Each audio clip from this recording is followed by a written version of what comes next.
In the US, when you're in debt, you get forgiven fairly easily. In Sweden, if you don't pay your bills, eventually the government will go to your employer and take the money before you get your salary. Oh, wow. That's how efficient they are. Our idea was simply to bring this mail order payment method into the digital world, like a bill me later option, where a lot of the merchants didn't want to offer it because they were like, what if the customer doesn't pay? What if it's fraud? So we're like, okay, we'll take that risk and underwrite it and do all of that, just because of how the Swedish system works. Just how efficient it was. They know they could collect. There's this competition in Sweden. Basically, they have these criteria that you have to be profitable, you have to be growing more than X, etc., etc. And Klarna is one of the few companies that 11 years in a row made the criteria for being a member. Obviously, by Swedish standards, we did really well. When I started my university studies, 7% wanted to start a company. Like today, it's 70%. You know, entrepreneurship became a thing, right? I always looked at entrepreneurship as a kind of an adventure. And like, as much as like, I can't go to Mars, like what's the kind of adventure that you can have in this world?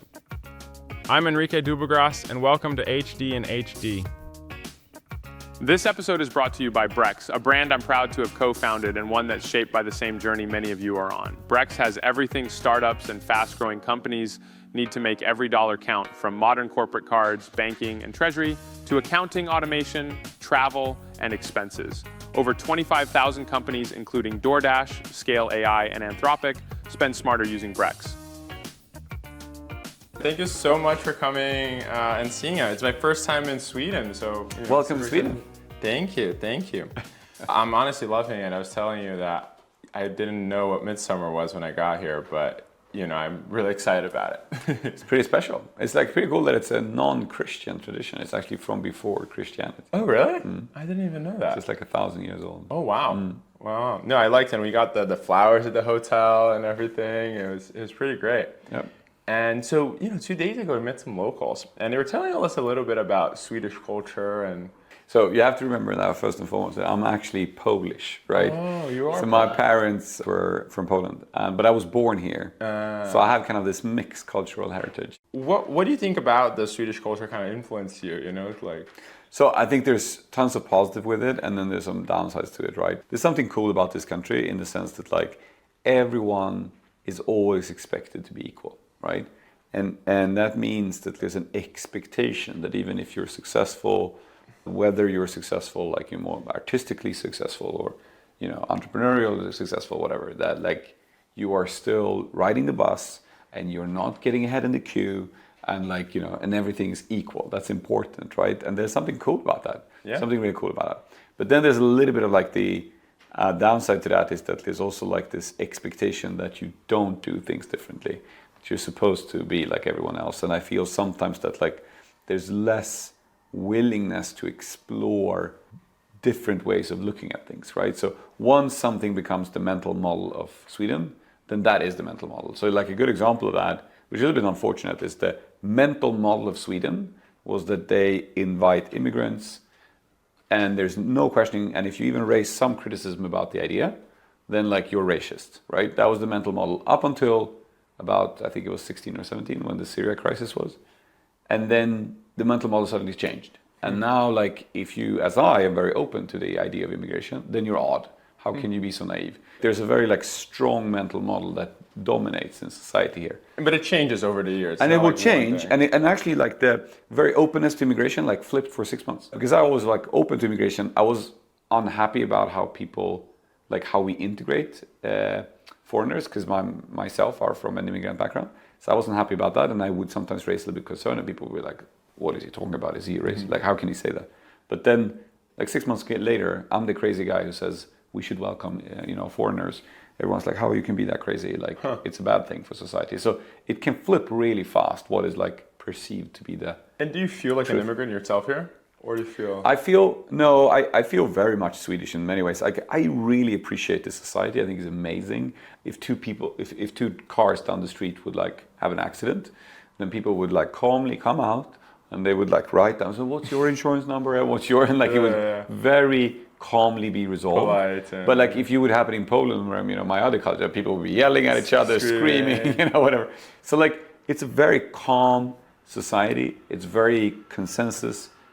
There's like people really are afraid of conflict. but also avoid conflicts. It's just good something about it, and there's as everything, Pros and cons. pros and cons. Yeah. And why did your parents move here? Basically, my father, they have a little bit of a mixed history. My father was from a family with a lot of proud Polish heritage. They had some relatives in the US.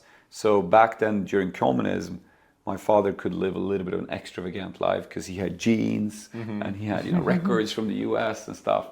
And I think at the same point of time, he was expected to kind of become a doctor and do all these things. And then he missed his exams. It was very tough in Poland back in those days. So if you missed your exams, you just had one more occasion to do it, and then you were out, right? So he kind of failed to become what he was supposed to become, and then started studying to become like a veterinarian instead. And at that point of time in Poland, you had to sign up that you were going to work 5 years for the government as a way to pay off your university studies. Oh, wow. And then he met my mom, and they got my sister, my older sister, and then he was invited to go out, and it was like to this where he was supposed to work for the government for 5 years, which was like this very rural, basic place with like almost no water and nothing. Yeah. And he was just like, look, I don't want to raise my child here. And then he had some relatives who had moved to Sweden. I mean, they were economical refugees, right? They just wanted a different life than what the communistic Poland was offering them. Yeah. And then they left my sister. They intended to leave her for 2 weeks to just travel to Sweden, kind of establish themselves, and then bring my sister along. But then they had tons of problems with immigration. So my sister ended up staying with my grandma for a year, which was like the big drama of our family to start with, because obviously, leaving a child at 2 years old and, 1 year old, and she kind of got more attached to my grandma than to my parents. And it was like tough time. It was even like in the Swedish newspapers written about this. Yeah, it was like. Well, how come? No, because like somebody picked up the story, and then they did somebody sent some journalists down to Poland to kind of interview, and they were hoping to maybe with some media attention to help push government. To help push through. Yeah. And this is when immigration wasn't cool in Sweden, I guess. Well, no, actually at that point of time Sweden was quite open. Sweden has accepted a lot of immigrants since the 70s because they thought it was smart to bring in a lot of people to work here, right? Like at the 70s, they started getting in people from what that time was Yugoslavia and Finland and other areas would come here for work because they didn't have enough labor. Like Sweden was one of the highest growing economies after the Second World War because they survived the war. And so there was a huge demand for work. So at that point in time, they were still quite open to bring in a lot of people actually. And then did you grow up in Stockholm or like outside? So I was born in this city in the north called Sundsvall.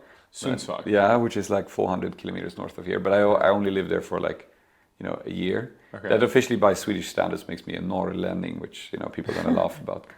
But then I moved to Uppsala when I was 1 year old, which is just like 80 kilometers north of here. It's a university city.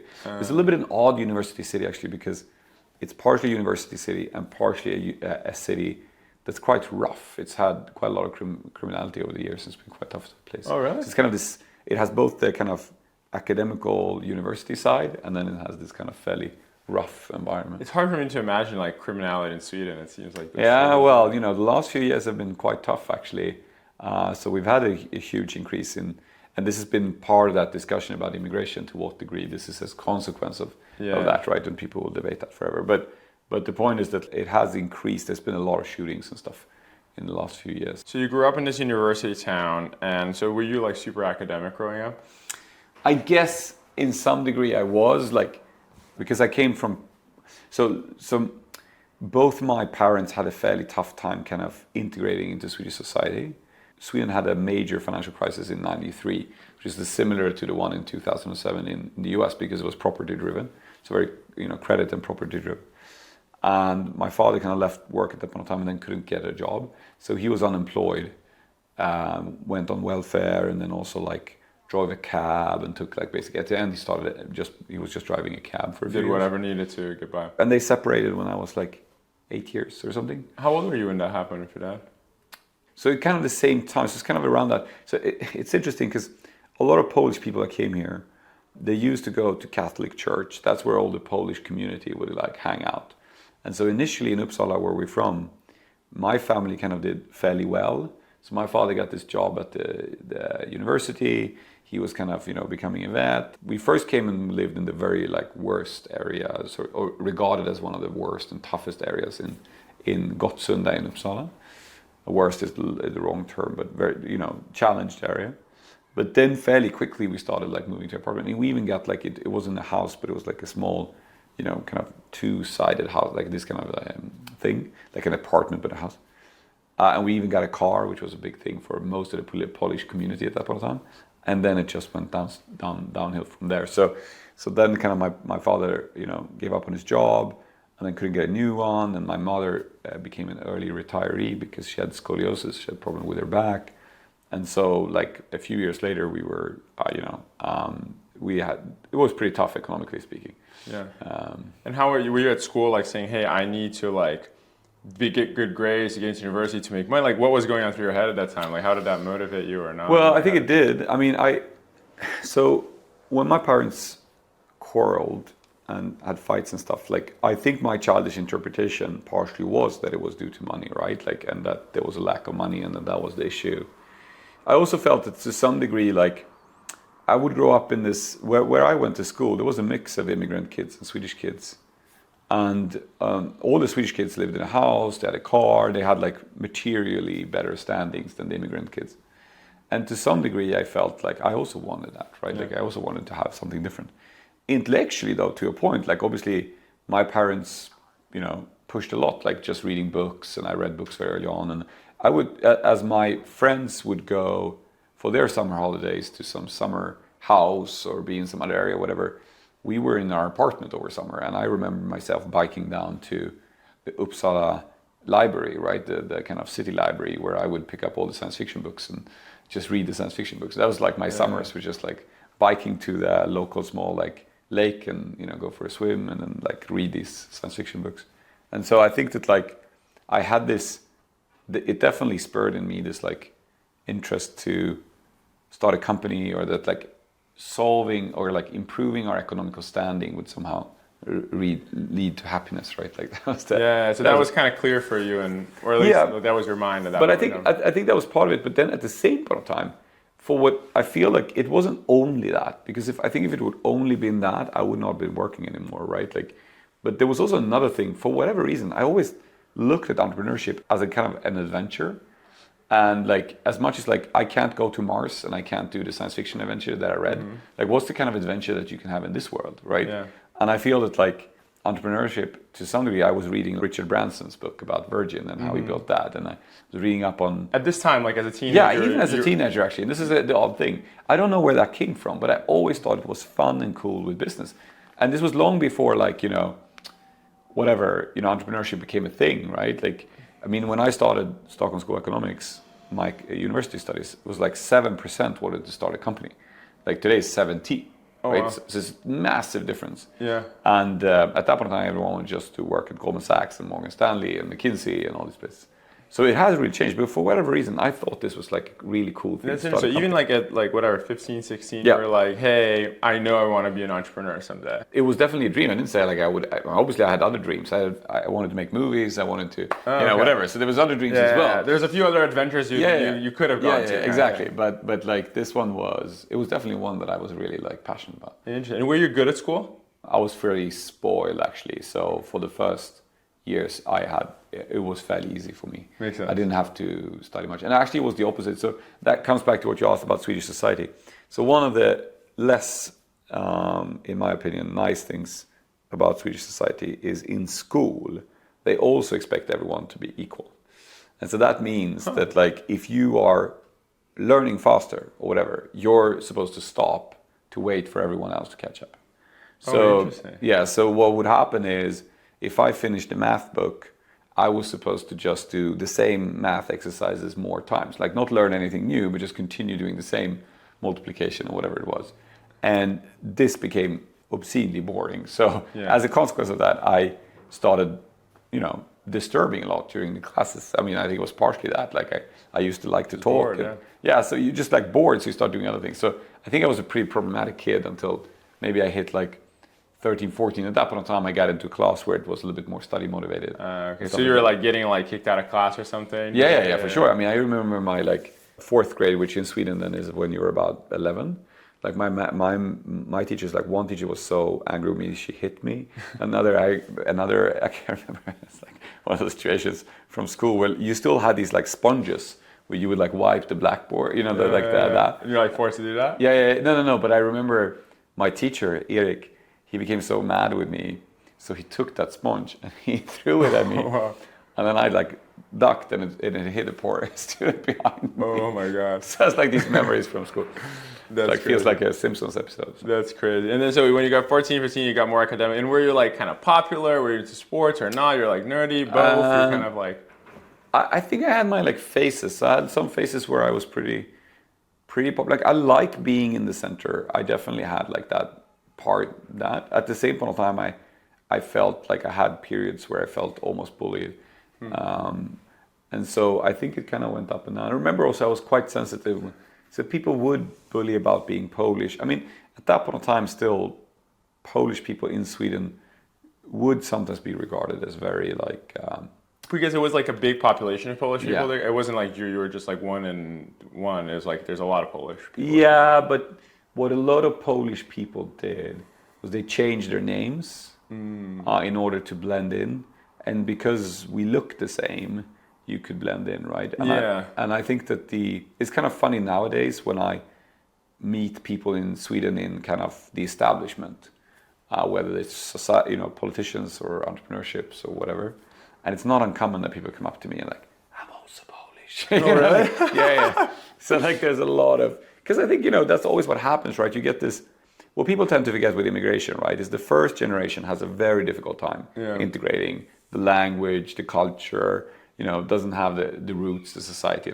The second generation has parents just like I who are, intellectually have fantastic, prerequisites to be successful, super smart, all of that, feel to some degree, I guess I at least did as a kid, it's like I wanted to compensate for my parents' lack of ability to live up to it. Like I felt sad for my dad, who was such a smart, fantastic man, that he wasn't respected and that nobody really nobody cared about him. And I felt sad for him. I wanted to somehow help him. Yeah. And I think that so I think the second generation of immigrants tend to have a little bit more of that drive. Yeah. And then the problem is either society equips you and gives you the prerequisites to be successful, but if they don't, the risk is that the same energy and desire to have a different life than your parents may result in violence and crime, right? Yeah. I think it's a similar type of energy. It's just a question if society helps you to funnel that into a good place or a bad place, right? Totally. And in my opinion, I mean, it's a mix, obviously. It doesn't mean, because there's also morality and other things that play into it. But I think that in my case, Sweden was amazing. I had free healthcare, free education. I could go to the best universities, right? So, did you think about leaving the country for university, or no? You want to stay here? When I was a kid? Yeah. No, I felt that at that point in time, my horizon wasn't big enough. So just moving from Uppsala to Stockholm was a huge thing. Yeah, exactly. Yeah. And how is it to get in? Is it like a test? Is it like just your grades? For schools? Yeah. It's just grades. Just grades. It's grades. Yeah, there was a test as well that you could take. It's a very forgiving society also in that sense, as compared to one thing that they I think is funny sometimes. They were very worried in Sweden because on the kind of international test comparisons, Sweden is kind of dropping, right? And then they were comparing to Poland, where it's going up. Mm-hmm. And since I have both cultural heritage, and then there was some interview with some Polish student, and they're like, okay, tell us, why do you think Polish schools are doing better than Swedish or whatever? And the funny thing is, the Swedish journalist never reflects on the real reason, which is, in Poland, the same rule still applies. If you fail that one exam to get into that good school, you're out. That's it, right? You only have one shot? One shot. Oh, wow. In Sweden, if you fail, you don't have good grades, then you have a test that you can take. And that test, by the way, you can take for the rest of your life. And by the way, you get extra points in that test if you worked for more than 5 years. Oh, really? Yeah, because you have work-life experience. Yeah. So you get additional tests. So the whole society is built on the idea that you'll always have a second chance. So obviously, if I'm a kid in Poland, I'm going to be freaking motivated. Yeah. I'm not going to miss out on that. So I'm going to do my hard. In Sweden, worst case, things doesn't work out. I'll come back in a few years, right? Yeah. So I think people forget those kind of things and they actually impact. Yeah, and you did economics. Yeah. And was that very obvious to you? You wanted to do economics? What was the kind of business? When I started in Sweden, you go 1 to 9th grade, and then you start what's called a gymnasium, right? Which is like college kind of thing. It's kind of like Germany has like a similar. Yeah, exactly, right? So then you are what, 9 plus 7, so you're about 16 years old when you start, and about 18, 19 when you end, and then you go to university. And that the gymnasium thing, when I did that one, I ended up in a very, there was a great school in Uppsala called the Cathedral School, which actually goes back like 500 years. And there I had the fortunate to finally end up in a very study motivated place where those rules about everyone doing the same didn't apply anymore. And it was really a very study motivated class. And like we started with 30 kids, and just 1 year in there was only 15 left, and we were all super geeks. Super geeks. Like it was just the geekiest crowd, right? Like and everyone was just studying hard, and like we won like the chemistry Olympics, and we won the physics Olympics, and like we won all these kind of crazy geeky stuff. So it's a lot of fun, and like and we geeked out. And there, everyone wanted to be a doctor, right? Because it's Uppsala, it's university. Everyone was going to become a medical doctor or like a medical researcher, right? And so, but then I heard about this school here in Stockholm. That was the Stockholm School of Economics. I was like, if you go there, you become rich, right? Okay. That sounds great. Sounds like pretty nice. I didn't really understand what it was, but I understood it. Like, if you want to go into business, work in a business environment, this is the place to be. But when I came in, I went directly from the gymnasium. So all the other kids that went there had done military service, or they done like backpacking a year, they'd been working for a few years. So I was quite young when I come there. And then actually for the first time, I came into a real tough academic environment. So I went from having like best grades to basically not even passing, right? I just started like not pass. How did that feel? Horrible, right? I was pretty depressed. It's also like, because I have, I think I told you sometimes, but like I'm a sober alcoholic, right? So I don't drink. But at that point in time, I was still drinking. And obviously as kind of joining university, I started increasing my drinking. And then like, in addition to that, like started failing my exams and stuff like that. This is not a great time period. Like I was pretty depressed in a way. I was like, depressed is the wrong word. I hate to use it, but like I was pretty down. Let's take it that. It's like quite a common thing in US universities that before getting into some of these top schools, you're like the best student in your school, and you get there to like Harvard or Stanford or whatever, and now you're student number like 1100 or something. Right. And a lot of people get depressed because of it. And also like it felt like, because I was coming from this, different background, all the people that went to Stockholm School of Economics had gone to this like called Tolkskolan, and they went to the same schools, or they had like the same background, so they came from the same neighborhoods. And I was also like an outsider, and that also made it. I think that even further increased that experience. But we were in Denmark before we were here, and they told us there that the Danish people think that the Swedish people can't hold their alcohol. That's kind of their expectation. Is that true or no? I don't know. I feel that like I have such a different perspective on now that since I stopped drinking altogether. But I think it's a problem in many countries. Yeah. Also though, I think someone was telling me about a study, like countries that have like really harsh winters, right? People end up drinking more. Could be. And things like that. It's like the dark and stuff like that. Would be my biggest issue of like living somewhere really cold. Is like, here it's amazing. You're like 10 p.m. it's sun, but getting dark at like 3 p.m. That would. But do people drink a lot in Brazil? They drink, but it's more like day drinking, beach drinking kind of thing as much, I think. That's true, actually. That's my experience when I was there as well. Yeah. It feels a little bit different than when I'm in like Germany or, where it's like, let's get drunk. Yeah, exactly. Even the US, it was like quite different. And I think people start drinking earlier too. Yeah. I don't know what age people start here, but at least compared to the US, I felt that when I got to college, people were starting at 18, 19. In Brazil, people started earlier. So you got there, and then you kind of had like a comeback. Like, what was the story like of how you? Well, no. So the thing was, my father also convinced me that I should stay in Uppsala and basically take the train here to Stockholm, which takes about an hour. And so that also kind of socially disenfranchised me a little bit, because like all the friends would like, oh, let's go and have a coffee after this, and I was like, no, I have to run back to the train. So for the first year, I felt off, and then my second year, I moved here to Stockholm, and then I started studying for real, really focusing. So my exam, I still didn't have the best, but at least like I passed with pretty good grades. But still felt like, no shit, I got to do something else. I just can't continue and just go out and work in the academic path. Yeah, exactly. So I wanted to do something else, And so then I decided to basically, me and a friend, we decided like, okay, let's take a backpacking year and do like a gap year. Yeah. And so we then decided that we were going to work as bartenders at a cruise ship. That was the idea. So we wanted to, so we needed to, so we thought that we went to this in Gothenburg, which is on the west coast in Sweden. We got to this bartendering school. So we went there for like 10 weeks to become bartenders. Oh, wow. Which was hilarious because it was a very smart entrepreneur who was running that school. You didn't really learn that much. He got like free liquor from the liquor companies.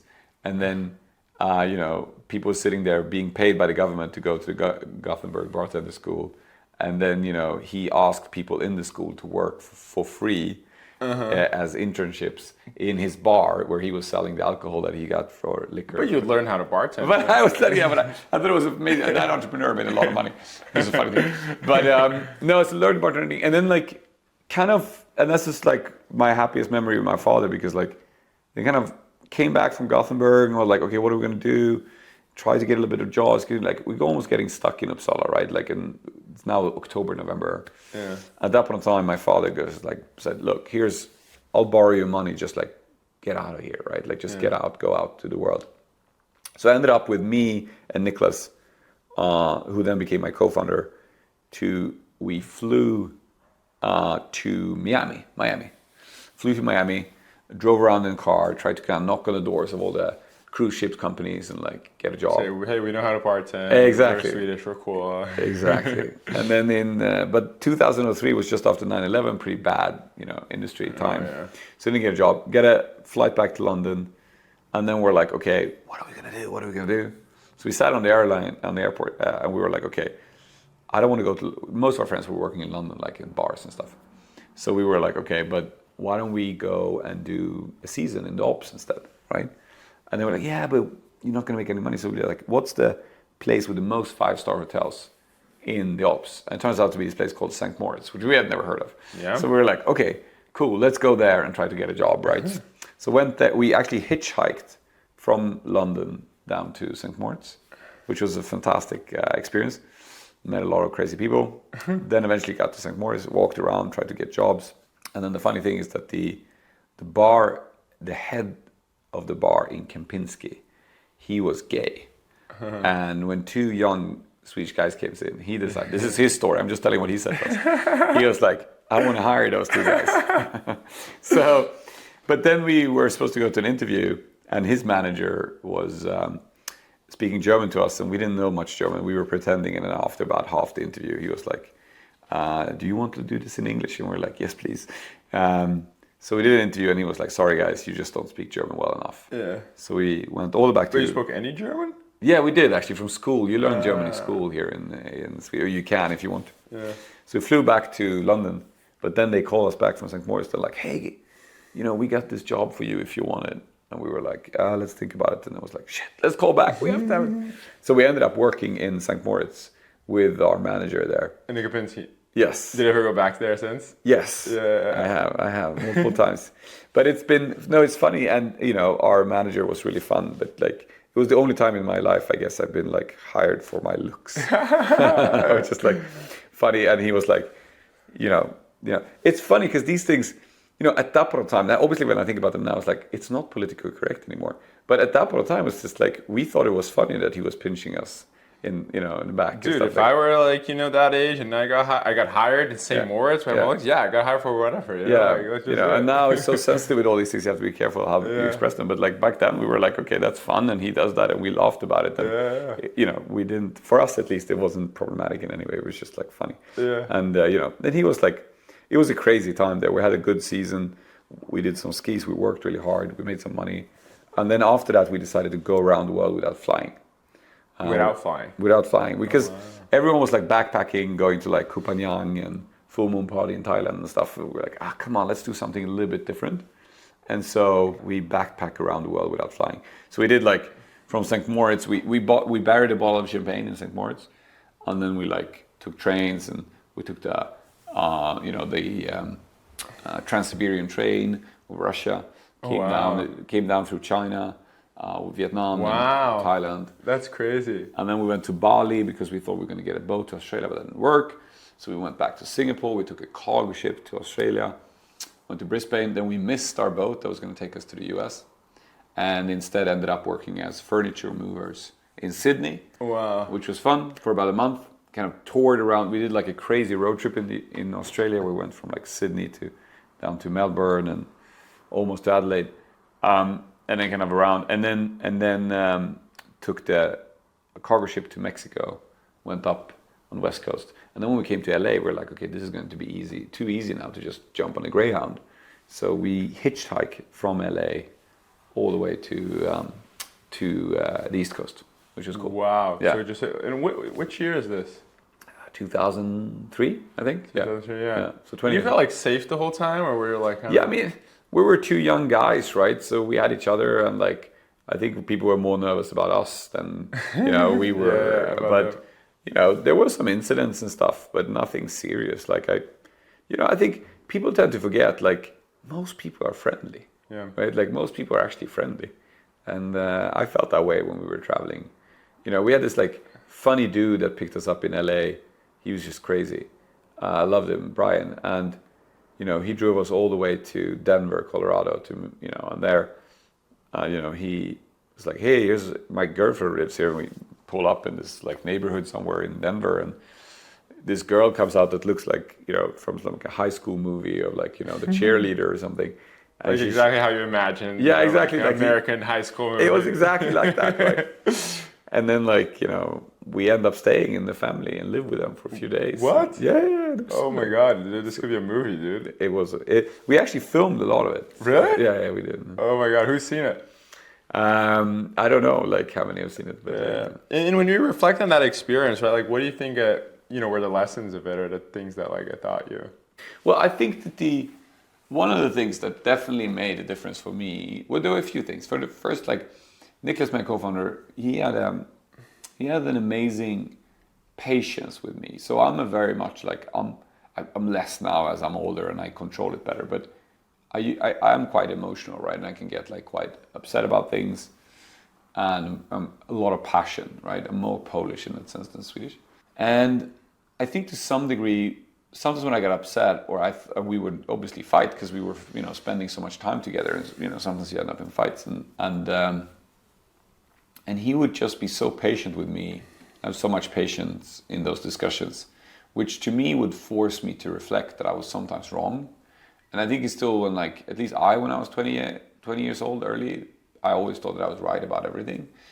And this just was humbling to have him and it was like silly things would be like, you lost the pen. No, I lost the pen. Where's the pen we needed? And then, I'm sure you did it. And I was like convinced, and he would just like patiently, talk to me until I was like, shit, you're right. Like, I'm overreacting and whatever. Yeah. So I thought that was, So like just spending that deep time with him, like forced you to really build this deep relationship, build patience, build understanding. Yeah, I felt at least that I learned a lot about myself through that experience. I think it changed me. And then the other thing that I really reflected on is that, so it took us 143 days to circumnavigate the globe without flying.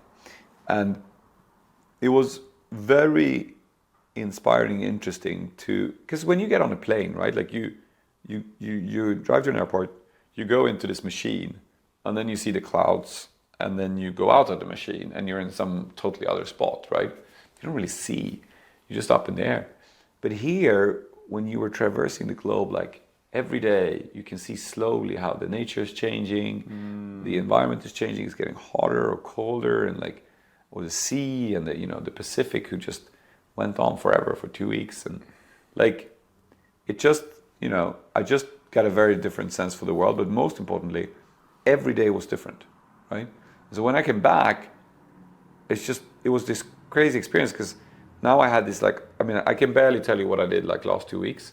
Here I have an experience still in my life where from almost every day of those 143 days I can tell you a memory, right? Oh, wow.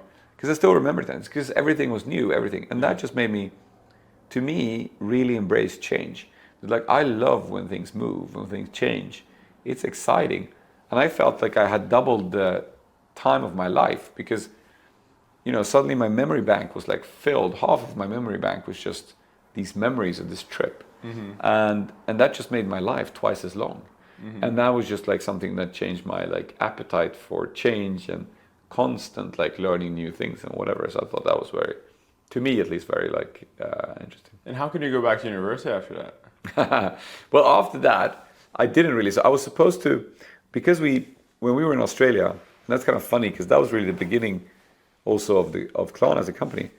So I remember so vividly because we were on a bus going from Brisbane down to Sydney, and we were supposed to get on a cargo ship that was going to take us to LA. And then they called us and they're like, "Where are you?" And it turned out that I think it was a misunderstanding, and we thought that we had 24 hours, but we were supposed to be there at the same point of time. So we missed that boat. So we came down to Sydney, and then we asked them like, okay, what's the next boat that could take us over the cargo ship? And like traveling with cargo ship is very different. Like there's not like one every hour, right? It's very different. I can imagine, yeah. So they were like, okay, the next one that could probably take you is in a month. But like, how do you even like convinced to get into a cargo ship? So there was a very special small travel agency actually based in Sydney who only specializes in people transfer on cargo ships. And it's an interesting business. It's an interesting business. This is for people who are extremely afraid of flying. Like I'm talking about people who would never get on a plane. And then there's also a lot of like people who travel with horses and take care of the horses and stuff like that. Got it. So things like this. So that was that. And then they told us like the next one is a month. And at this point in time, we were like, okay, we just got to sleep somewhere. And one thing that we had learned is that airports are usually open 24/7. So we went to the Sydney airport to just sleep there during, just sit on the benches and sleep over the night because we didn't have much money. And sitting there, I was just watching the takeoffs, right? Yeah. I was like, it's so crazy because now we've been traveling. By the time we hit Sydney, we've probably been traveling for 60 days or whatever. And it's like, I'm just a few hours away from flying home. And at that point in time, I realized if I was going to be delayed by another month, I was not going to make it to be able to continue my studies at Stockholm School of Economics. And that meant another gap year, right? So I was sitting there remembering like, okay, what do I do? Do I fly home and continue my studies?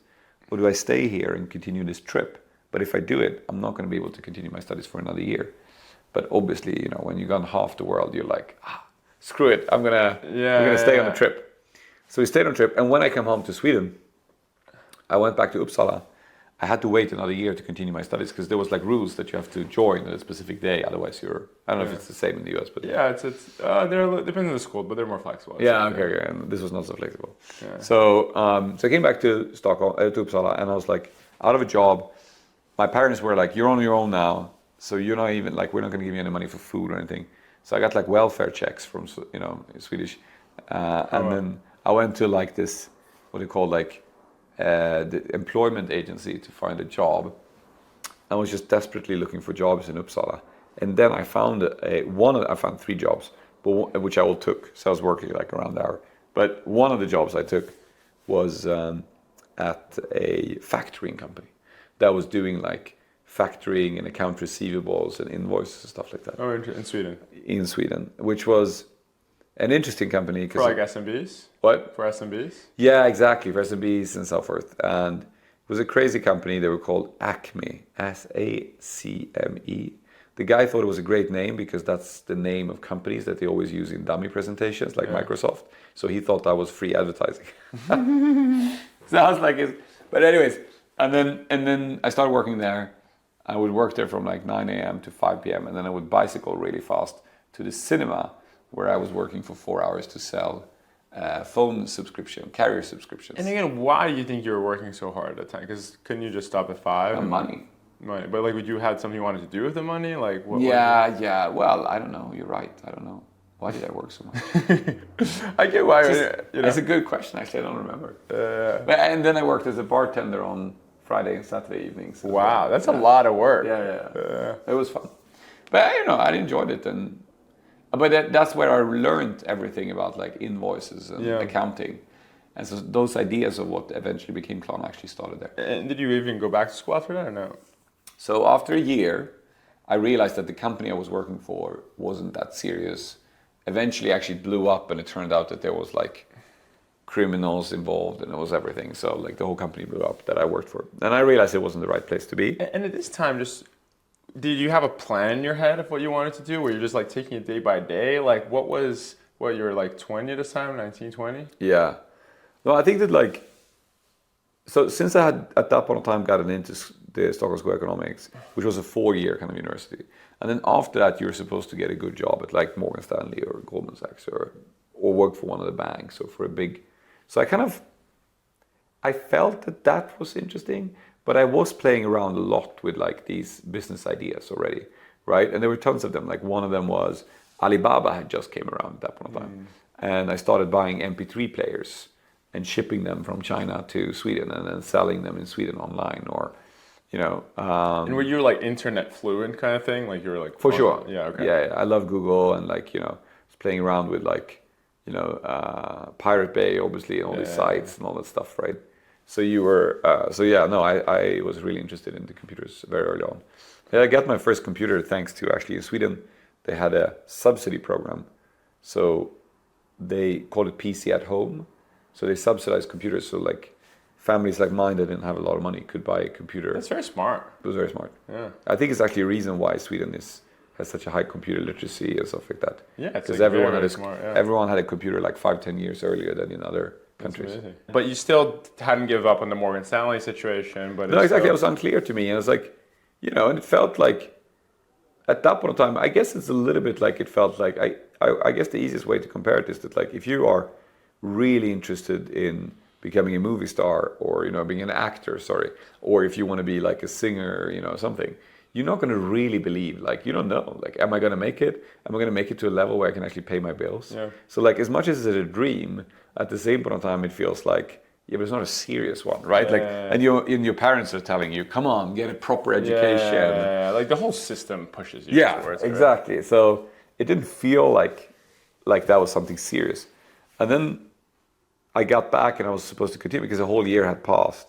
So I was supposed to continue my studies. But then already I was pretty much, I had thought, when I was working at this company, Acme, and I had already pushed these ideas of like, because what had happened there was like, I started trying to call businesses to sell these account receivables, factoring things.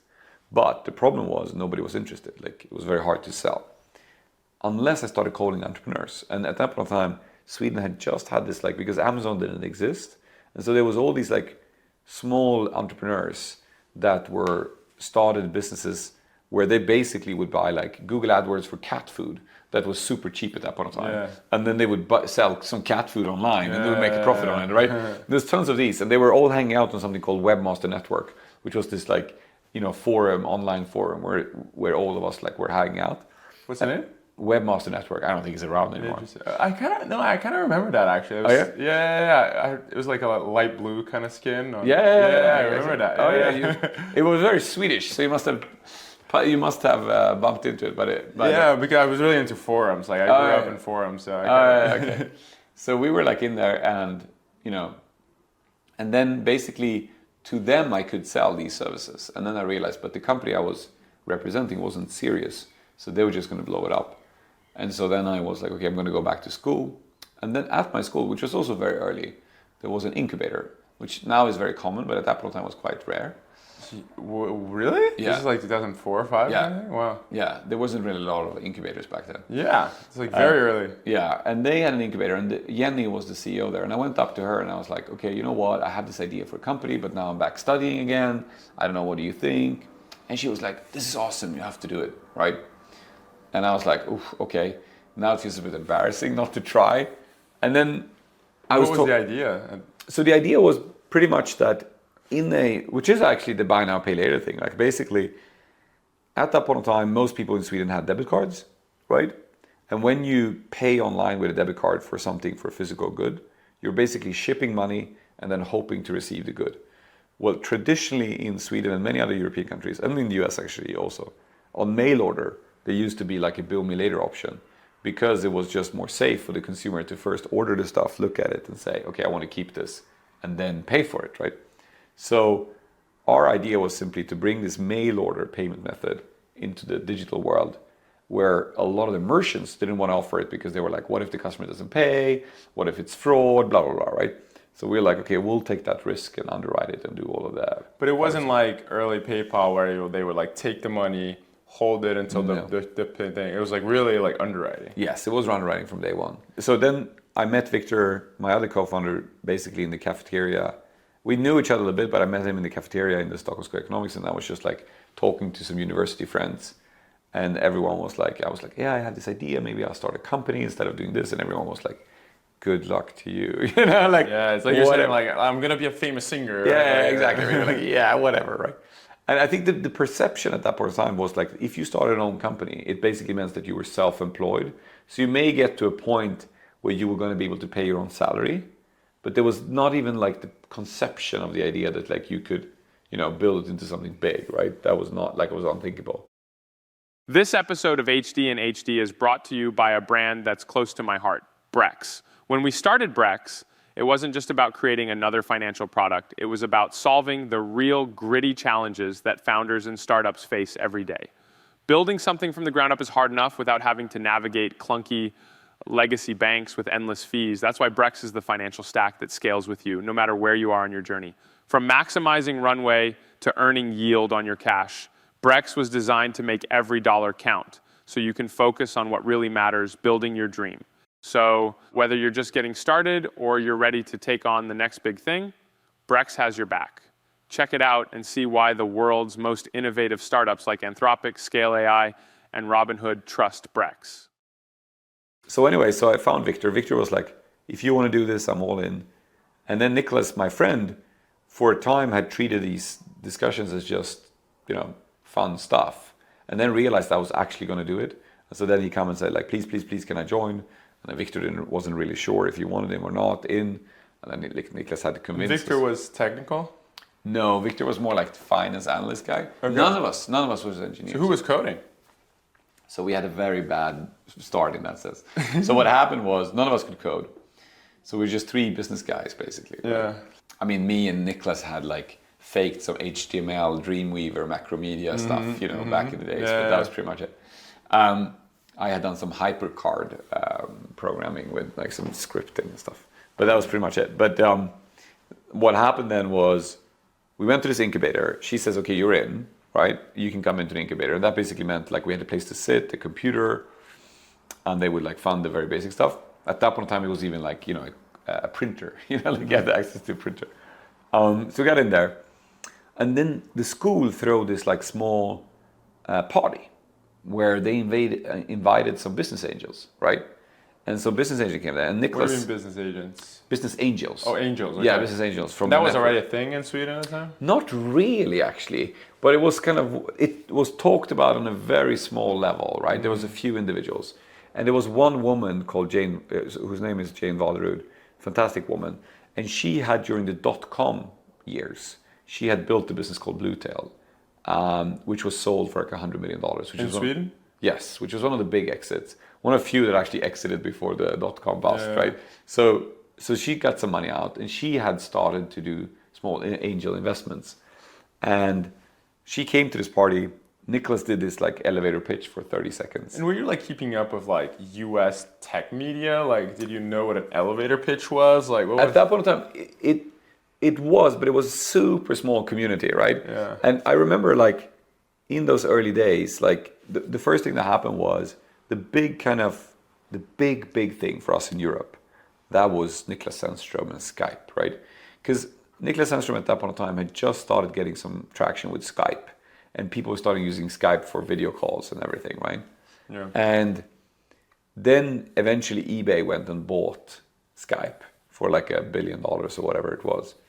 And this was like the first example of a European business that was actually kind of part of the tech community and actually sold and was regarded as part of these tech companies, right? It's eBay and the others, right? Because eBay actually had a sound business model, right? Like it actually worked. Yeah. So that was the big inspiration to us. And then this was at the time when just Google was about to IPO or IPO'd, and Google Maps was just coming out. And I remember that like this was the first time I would like go into Google Maps And I would like Sand Hill Road. And I would just, ooh, look, that's Sequoia's office. Yeah. But at this point in time, like, I thought it was really cool because I was reading up on everything I could find about, tech community and all that. But it was a very niche thing. Like if I would go and talk to my friends, they were like, what? VCs, tech? Like all of that was very foreign. They were like Goldman Sachs, Morgan Stanley, McKinsey. Yeah. But like for me, it was really cool. I was like really inspired by this community. Yeah, so anyways, so Jane, we did this elevator pitch. Jane comes up to us. And then Jane says, okay, but you don't have any engineers. Like who's going to build the system? And she says, I know some engineers that are really, really good. Okay. So she brings us these engineers, 5 of them older. They were like, at that point in time, let's say we are 20, they maybe are in the 40s or something, right? Some were maybe more 35, some were more 45, 50. And she says, look, these guys can code it. And they came in and they said, okay, we will code this for you. And in return, we want equity. So where were they from? It's like Ericsson or something? Yeah, exactly. They were from Ericsson. Yeah, exactly. So they were from Ericsson, and they were using this functional programming language called Erlang.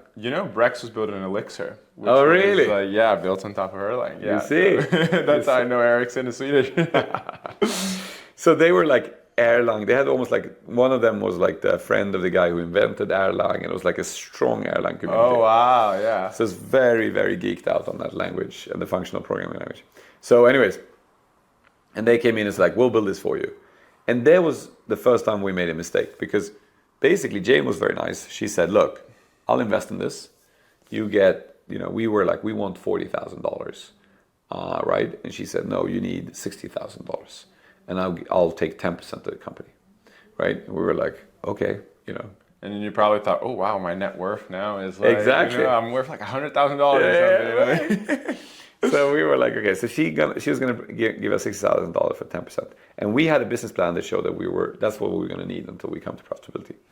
And then the tech guys were gonna come in, the 5 engineers, and build the first version of the system. But were they like a little company, like were just 5? Yeah, so they had an idea back then. They had an idea back then that they were gonna do like a VC, but instead of pushing in money, they were gonna push in code. Huh. That was the idea, basically. But they didn't need money to support themselves. They were like independently So wealthy or we first thought that they were going to join full time, but it turned out once we had signed that they were still doing their full time jobs. They were like kind of like part time. Yeah. So they were doing it during the evenings and stuff like that. So they took 36% of the company. Oh wow. Yeah, for that, but they were great engineers. So. I mean, they started coding in December. And was it all in Erlang? All in Erlang. Okay. Erlang and a database. But Erlang was maybe more fine, but they use a database. It's called Niche. Are you familiar with it or not? No, never heard of it.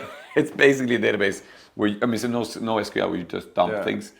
And then you keep everything in memory, right? Yeah. Which wasn't maybe the best choice. No, but this 2005? Yeah. Wow, because like NoSQL started becoming like more of like a hypey thing like way later. Yeah. This was and they were like Jane was selling it on the idea that like one of the great things with this thing, guys, is that you're going to be able to just push in new machines, like just new computers. You're just going to scale it, over multiple machines. That's like pretty like it's so interesting. This is like very forward looking. Yeah, I don't think sure. No, this would be a great choice for a financial company, but like it's very for sure. But then the problem is they didn't build it that way. So eventually we were sitting with one of the most expensive machines in the world anyway, because they're scaling on only one machine.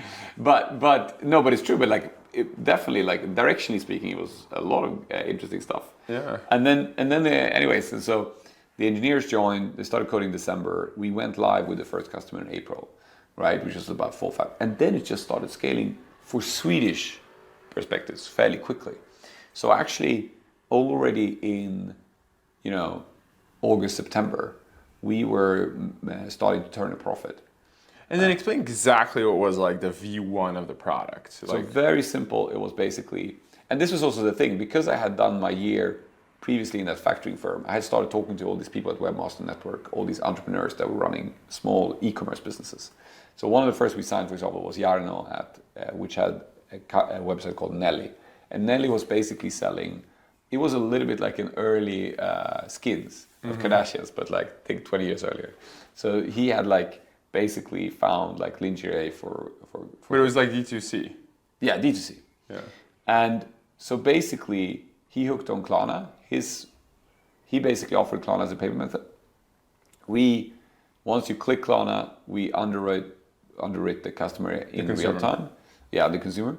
And how did you do that underwriting of the consumer? So in Sweden, it's very specific because in Sweden there's something called a social security number, just like in the US, but everyone has it. It's 100% public. Yeah. So like it's not as sensitive as in the US where people are sensitive about it. Here in Sweden, it's like everyone knows I can call and find out what your social security number is, right? And I can even call and ask what your income is. It's public data. Everyone, oh, really? Yeah. Huh. Everything. So because of the digitalization that was happening, credit lookups had dropped from $15 a piece when they were still done under PayPal, with mail paper, down to 50 cents. Interesting. Due to this digitalization shift. Yeah. And so what we could do in real time is a customer would come in, okay, I want to buy like clothing at Nelly. And then they would put it in a checkout. They would go to the end of the checkout and then basically enter their social security number. We would do a real-time credit lookup. Took no time at all. Underwrite it based on that. And then basically say yes or no. So there was like a credit bureau, quote unquote, in exactly. the country. And then you just look it up. And we used them up. We looked it up. And then we would always ship to your registered address, which in Sweden is like fully transparent. And so by doing so, it was hard to fraud the system. But we were obviously nervous. I mean, we started with this in April, and then we knew it. People were given 15 to 30 days to pay. So we were just sitting there hoping that people would actually pay their. And how did you like cash flow the thing? Well, that's the funny thing, right? Which is one of the things that I think is like super geeky, and I think you have to be like. I'm not sure everyone's going to appreciate it, but I, being very geeky, and you're going to appreciate it being geeky in fintech as well. But actually what we realized is that basically we were selling three things to merchants, right? Like one, we took the risk. Yeah. Two, we took the administrative burden of collecting money when people didn't pay and like sending reminders and stuff. And then thirdly was the cash flow issue. But a lot of the entrepreneurs that we were selling to, they were so early in their business days, so they didn't really think about cash flow much. Mm-hmm. So what we ended up doing was saying like, hey, we'll take the full risk, we'll take the full admin, but we won't pay you until the customer paid us. So as a concept, which is kind of funny because we were basically selling a factoring idea, but we had positive cash flow. Like we had the opposite cash flow. Oh, wow. As a consequence. Yeah, that's interesting. So it's a very odd idea. So our return on equity was like, very high. Huge. Okay, how much did you charge at the time?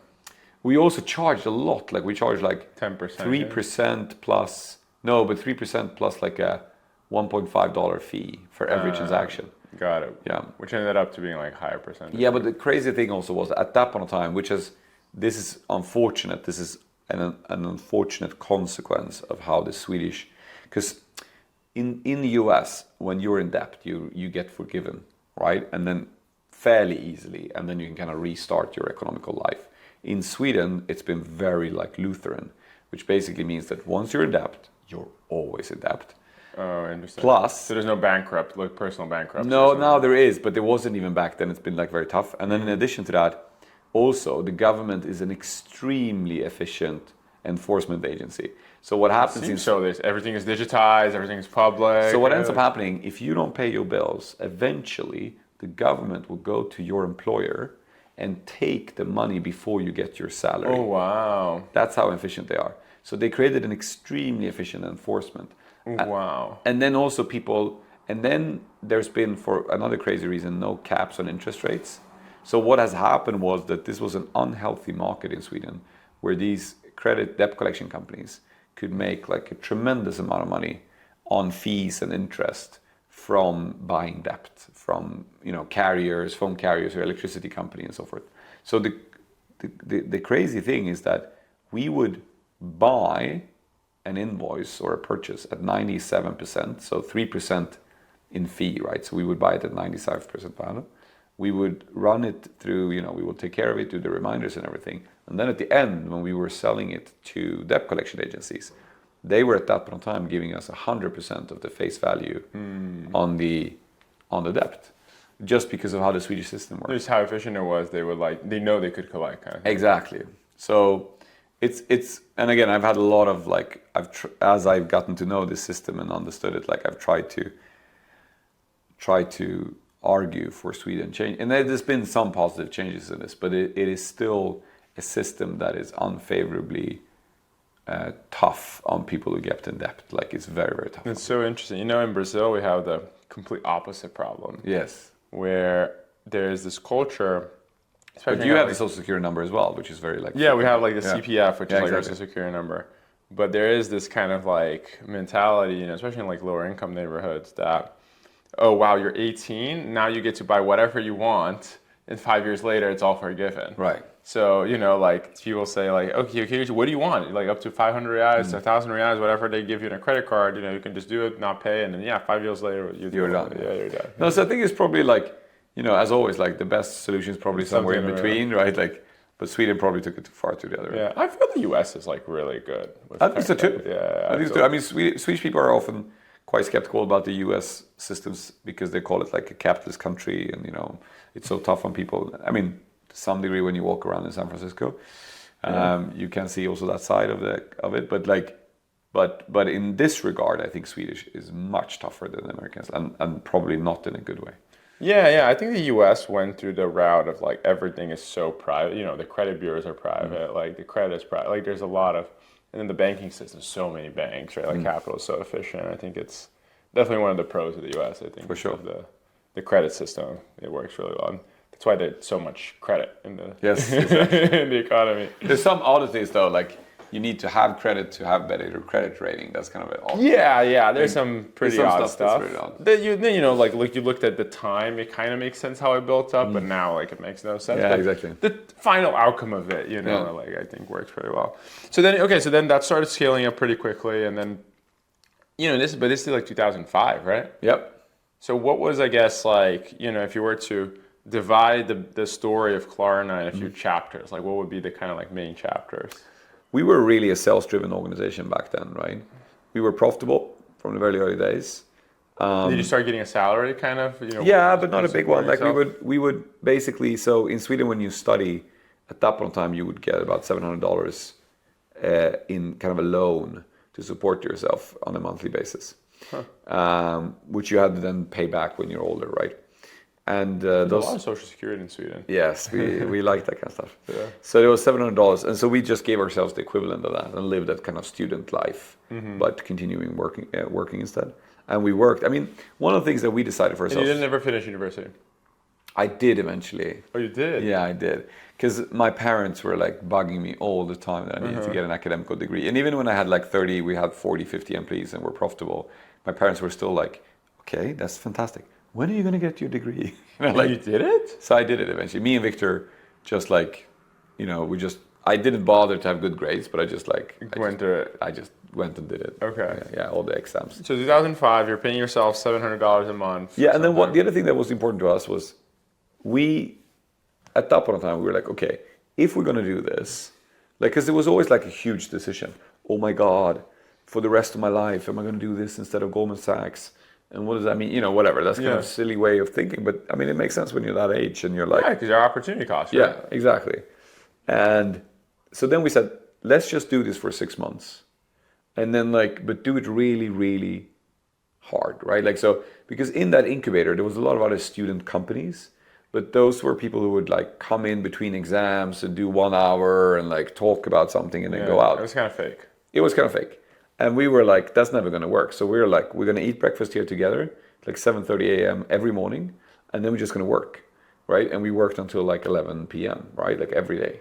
And we just sat there. And I remember that summer, because there was no AC in the building where we were sitting. This doesn't have no AC anywhere here, right? Yeah, that's true.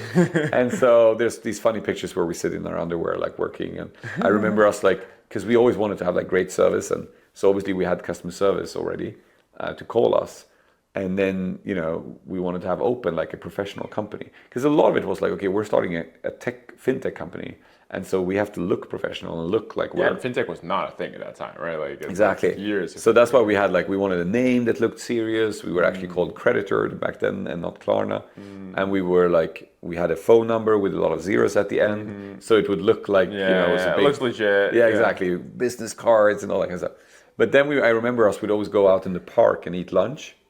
And then like if a phone called during lunch, you'd be like, oh, sorry, you got connected to the wrong line. And then you would like run back to the office to sit by the computer to help. So no, but like, and then it's just started, we started realizing like, shit, this is actually working, right? It's actually scaling. And we were just like continuing. Now, the big challenge we had was that those engineers that built the first version, when they were done in summer with like a working prototype, which is what I would call it, they were like, okay, we're done. We're going to go and do something else. With 35% of the company. Oof, that's rough. And we were like, but like we had understood it as they were going to, if the company would take off, they would keep doing it. Yeah. Because they own a lot of it. Yeah. And this is where like Jane, in All the Glory and All the Great Things, sometimes I tease her about sometimes, is in this fight between me and the engineers. Jane said at some point in time, like, Klarna is never going to be that big of a company that it can employ 5 great engineers like those guys. God. So it's kind of a funny, I always tease her about that. But the thing is that like, so at that point in time, they basically left. And suddenly we find ourselves 3 business people who've never coded, don't have that deep understanding, trying to run what is, predominantly a tech company. Yeah. Our first engineer that we hired, we got welfare grants for hiring him. We were like, oh, that's great. The government pays us to hire him. Maybe not the way you should think about it. And then after that, we hired our first CTO, who was a good guy. He's a good guy, but was definitely not like as strong and tough as you need if you're gonna, scale it up. Yeah. And do you think those 5 guys, if they had joined it full time, they would have been good enough, kind of thing? I'm not sure about their managerial skills, to be honest. But I think from a coding perspective, we would have been a bigger company today. Got it. If we would have had the first 2 years with them instead, we would have been a bigger company. Because they were just working at a pace. I mean, I still remember sitting with them when we had our like weekly meetings, and the amount of things they shipped code-wise every week. In comparison to everyone that came after that? It was impressive. I got to say, like, these guys are... Like, the other guys, I mean, some of the other guys that came in were good, but there was also a lot of people who weren't at that level. And you couldn't, like, convince them to, like... No, and we got into a fight about this, and... Because, we just had different expectations, right? And I don't think they ever... I think they also had, in my opinion, partially what seems to play a role was that, like, they couldn't see themselves being you 40 reporting to a 23-year-old CEO, right? Like that was just not... Especially like somewhere that you haven't seen examples of that, right? No, exactly. Because in the US you have like Bill Gates and stuff. Yeah, exactly. But in Sweden, not a lot of examples. So I think that was a part of it, and they wanted to do their own thing, and they did well. They started another company which they sold for some money, so they did well. Then they kept their equity. Are they like super rich? No, they sold.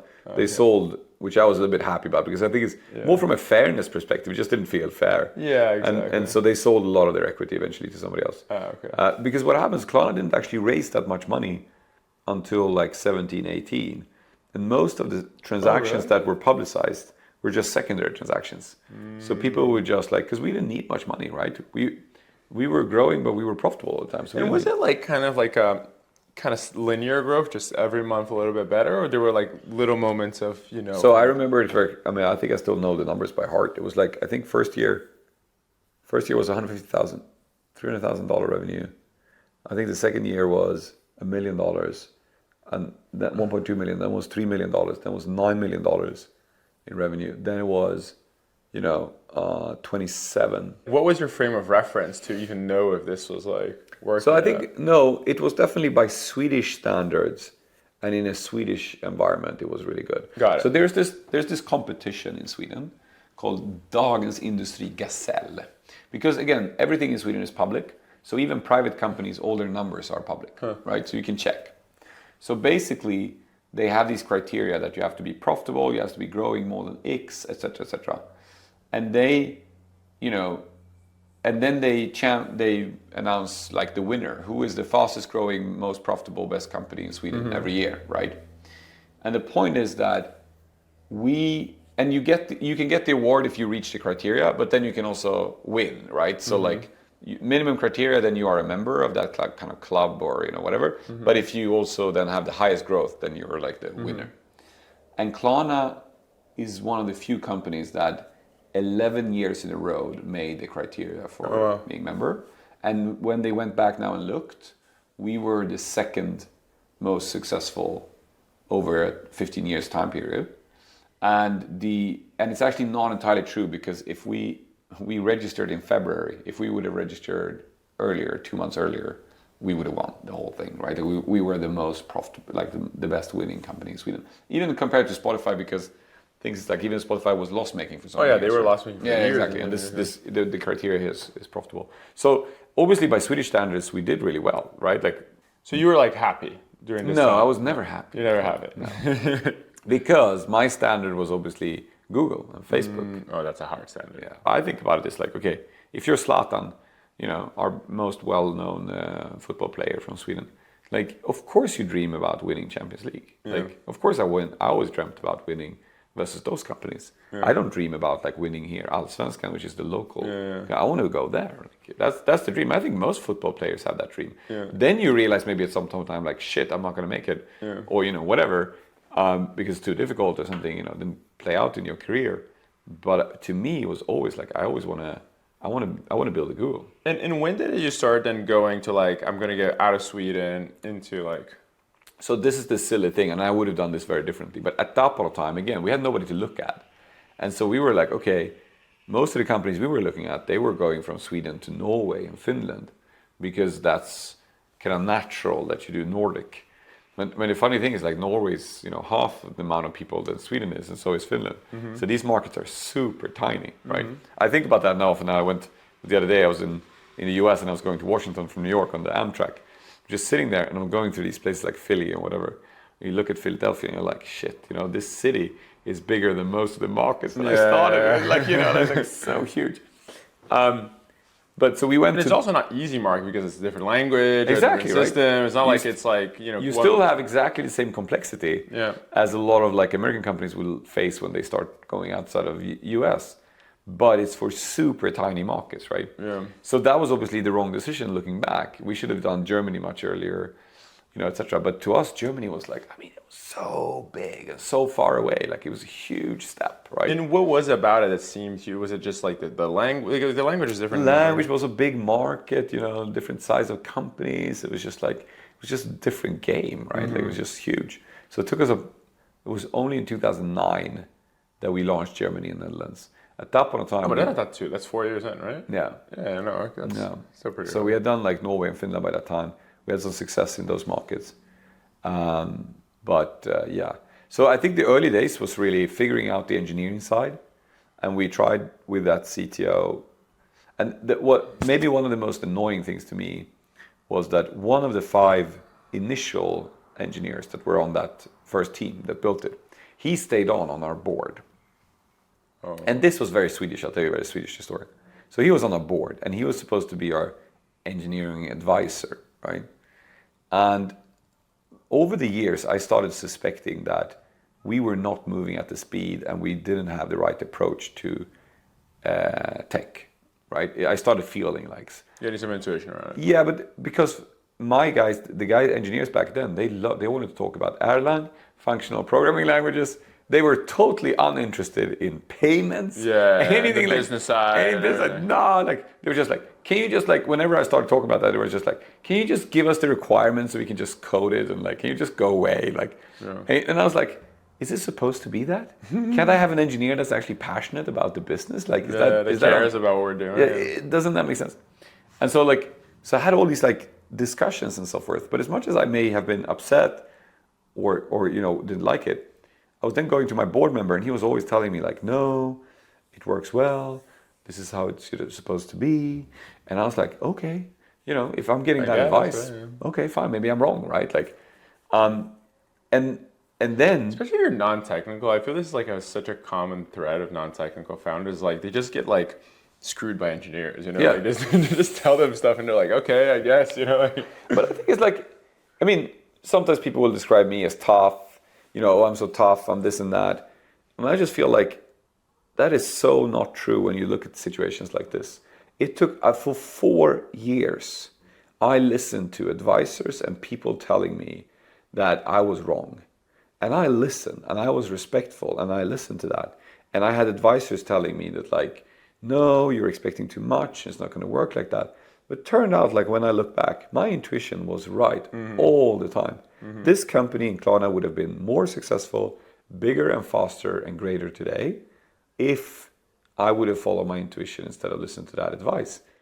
They just didn't have the experience, and they were giving me the wrong advice. But I wasn't crazy running around and being tough. Yeah. I was listening. Yeah. And I was like, to some degree, misled, right? Be cautious with whose advice you take, right? But in the end, what ended up happening actually in this situation is I felt more and more like we're not good at tech. And this is when the first time I got in touch with Sequoia, like the reason that was such a big thing for me was that Sequoia to me was going to put a big brand stamp in the face of Klarna. When was that? 2009. Oh, it was pretty early too. And it was going to say tech company, right? Yeah. Like, because at that point in time, everyone questioned, are we a tech company? No, you're just some factoring payments company. You're not a tech company. You're not like Spotify. You're like tech-enabled kind of You're not tech-enabled. You're just like some, economical finance business with something like that. So people were questioning that. And that was also hard. We couldn't recruit the best engineers. We had all these issues. And so I wanted the stamp of approval that we're a tech company. And so when I got in touch with Sequoia, that to me was like, here we have the chance to become a tech company. How did that happen? How did you get in touch with them? There was this company which was a co-investment between Sequoia and Index called Stardog. And the guy running it was a guy called Matthias Miksche. And the CTO of Stardog was Daniel Ek, the founder of Spotify. And there was tons of like tech companies around that company. A lot of good people out of tech have come from Stardog. And it was this funny, like it was basically an online portal where girls could dress, dolls online with like different clothing and stuff. So it was like a full tech company. Yeah. And Matthias had gone to Stockholm School of Economics. So I asked him for lunch and said, hey, we're thinking about raising money. Do you think somebody like Sequoia could be interested? And Matthias was like, never. They're never going to invest in a European company, forget about it. But then 2 weeks later, Chris Olsen, who used to be a partner at Sequoia, young guy at that point of time, he was running the growth fund. And so he calls Matthias and it's like, hey, are there any interesting companies in Europe, right? And he's like, well, actually, I had lunch with this guy 2 weeks ago, so you should call him more. So Chris then calls me, and he's like, hey, I'm from Sequoia, blah, blah. And I was like, and I missed the call, so I had it on my answering machine. And then I had heard that like you should do this as dating. So I had to I was so keen, but I had to not call back in 3 days. So I waited for 3 days to call back to sound. This is probably one of the most useful things university got you, right? Because I don't know if Matthias would probably taken your call or. Oh, for sure. For sure. University got me that. The network, for sure. Yeah. So I called back Chris, and then eventually, and then Chris says, oh, by the way, he comes and visits us, and he's excited, and he says, by the way, I heard you're going to London. Michael Moritz is going to be there. So we had breakfast with Michael Moritz. And did you know who Mike Morris was? Yeah, I read up at that point of time, right? Google and YouTube and YouTube was going on. So was it like meeting you were like a super fan? For sure. For sure. I was a groupie, no, it's cool. So I thought it was amazing. We met Michael, but then we basically gave Sequoia exclusivity on the deal, right? And they ended up buying secondaries primarily. They bought $25 million investment at $100 million valuation, so they got 25%, which they had basically not been diluted. And that was the engineers that they kind of. Yeah, exactly. They took out the engineers and some others. And but the funny thing is that when Chris, when he was going to present this idea, this offer, was it just before we go that? Was it weird for you that these random engineers got so much money at the time? Yeah, of course. Right? Imagine it's $25 million, so much money, and these random people. It's crazy. It was crazy already. Yeah.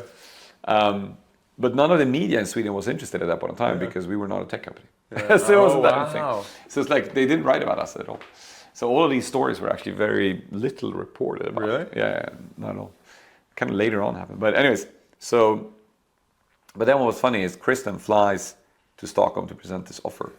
So he comes in, and then he does this beautiful pitch. I don't know if Sequoia still does it, but it was here are the Apple founders in the garage, and here are the Google founders in the garage, and here's Klarna, and you're going to be the next, next. And we were sitting there just oh my God. Yeah. And so, but then I felt I can't just be Swedish, be so nice.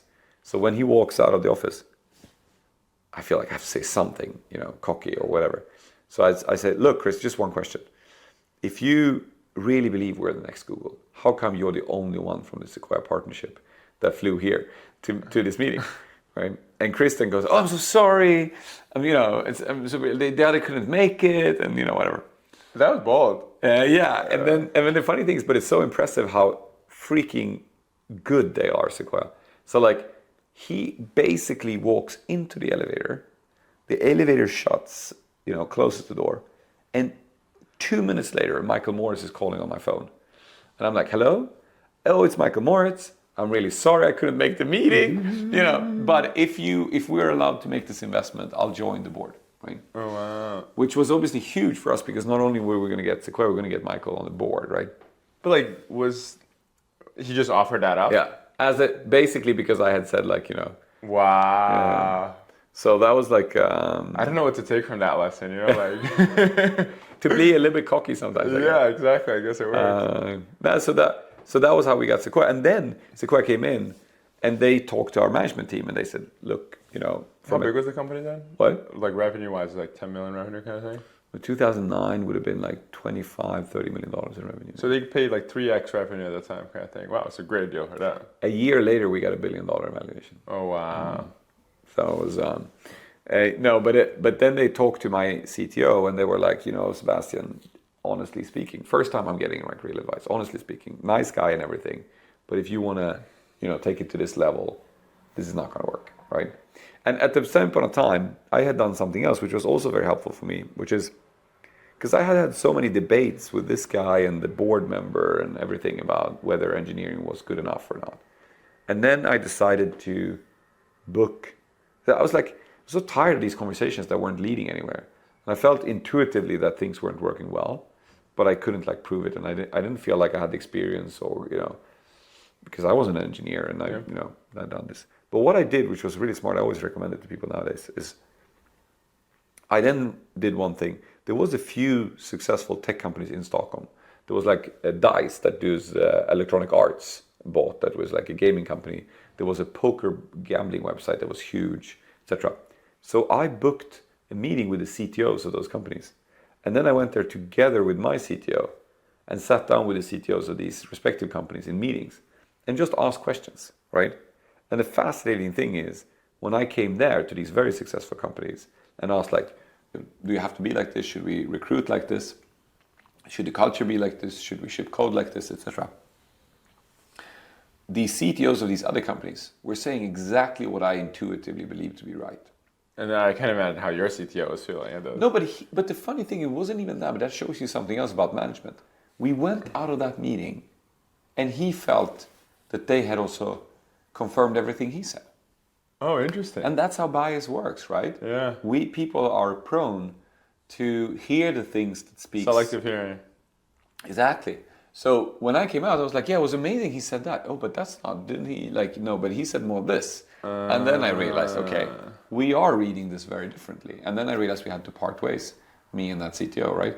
And then I took that decision, which was a difficult decision, as it always is. But yes, but that was a great learning from that perspective, right? Totally. And that's why I the value of the ecosystem too, because you wouldn't have, you don't know what great looks like until you go and And I think that's the huge difference with the Valley, right? Totally. I think if I would have been in the Valley doing the same thing, people would have told me these things much earlier, and I would have gotten that feedback. But sitting here without any ecosystem is difficult. And when was it that obviously, and I always say this is probably one of my biggest difference between building companies in Brazil and the US was that, when I was in Brazil, my competitors were so lame, they were they're not that good and they were slow, And then I got to the US, dude, that market is competitive, people have a good idea, people copy it, and you're always on your toes. When did you start feeling, kind of the competitive, that, oh wow, I need to start thinking about competitors and how the market's reacting and going faster and raising more money? When did that kind of... We built this business in these, Northern European markets, being profitable, growing fast, had our pains and struggles, but it was never like that. It was never that competitive, to your point. The competitors were more lame or less aggressive. Obviously, with the rocket thing happening with the Samver brothers and so forth, Europe started changing in 2009 and 10, and there started to be more aggressiveness in the market, but it was still different. In 2010, we felt like we were in invincible and we were growing fast and we were doing really well and profitable. And at this point in time, we were like, hey, we shouldn't just do buy now, pay later. We should do a full PSP solution, right? So we had this idea of checkout. And checkout, the idea was that we were going to offer like card payments and local payment methods and everything. And then I remember I went to this board meeting and I said to my board, I was like, look, we're going to do this. And we should be careful because there's two startups that look very, very dangerous. Like one is these two young Irish guys that have like really understood the importance of great APIs and like, you know, engineering-led payments. So they call us in. And then the other ones were these Dutch guys who were doing their second large payment startup. Oh wow, so you're pretty aware of these. I was 100% aware. And the funny thing with Peter Den Hopen from Adyen. And Adyen was already big, much bigger than Stripe at this point, right? Like Adyen was bigger than Stripe, but do you remember those guys they were doing their second payment startup because they sold the first one to Barclays, which is called, I forgot the name of them. They sold that one. And they were also a bit lucky because they had signed, what was the name of the Groupon. They had signed Groupon. At that point in time, Groupon was growing like crazy, right? So they were just, you know, a bit lucky with that and they had kind of like riding that wave. Yeah, but I was like, no, I'm going to go check out. But I was still the biggest. At this point in time, Klarna was bigger than Adyen and Stripe. Oh, wow. Yeah. So I went down to Peter in Amsterdam and I had this meeting, which I always laugh about now. I told Peter so many times about this, but like, I'm coming to Peter and I'm like, you know, I'm probably, what am I, like 28 at this point in time? And Peter is like 40 or something, or 38. And I said to Peter, like, look, Peter, I'm going to start a checkout business. It's going to wipe you out. So you better sell to me now. And I'm like, wow. I tried to like push him into selling, and he was like just sitting there, like, nah. Yeah, not gonna happen. So, anyways, so I told my investors that like we're gonna do this. We're gonna compete in the PSP industry, right? And obviously, you know, if the investors would have listened to me, they would have made a lot of money because what actually happened is Sequoia invested in Stripe. That was not thanks to me, but still. And then, you know, the fun thing is I had General Atlantic. Anton Levy was on my board. They invested in Adyen, ended up investing in Adyen, making a lot of money. But Klarna didn't really execute on that vision, right? So we launched checkout, we got a lot of success with it in the Nordics and we processed 50% of all online payments in Sweden. Wow. So it became a huge thing. But then coming to Germany and so forth, it was slowing down. And this was due to a lot of like engineering and product. There was like tons of reasons for this. Like real execution stuff. It was execution basically. And I remember like, when I look back at now, because Adyen launched 50 payment methods in Asia. And then I got upset and I was like, guys, like I can see the momentum at Klarna is not there because we were struggling to add one payment method in Germany called Support, which we also owned ourselves. So it's like something's different in the execution speed here between Stripe, Klarna and Adyen.